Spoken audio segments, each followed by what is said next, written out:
Welcome to the Slop Farm. Enjoy the video. You start by getting the image ready and placing it where the T800 Ultra can access it. Make sure the image resolution is appropriate so the phone won't stretch it. Crop to the area you want. Once done, transfer the file over USB, cloud, or AirDrop and save it to pictures or downloads. Then open Settings, go to Display then Wallpaper, or simply long press the home screen to launch the wallpaper picker so you can choose your saved image. Next, you'll place and refine the image. Select the photo and use pinch to zoom plus drag gestures to position the focal point. This avoids cutting off faces or text. Make a decision.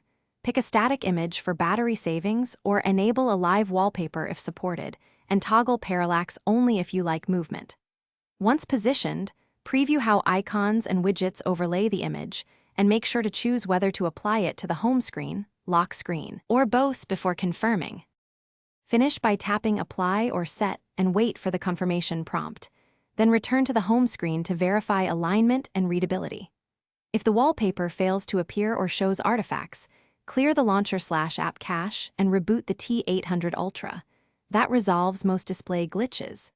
If the image looks stretched or poorly framed, recrop it to the device resolution or a closer aspect ratio and reapply. This last step fixes aspect ratio issues and ensures a clean.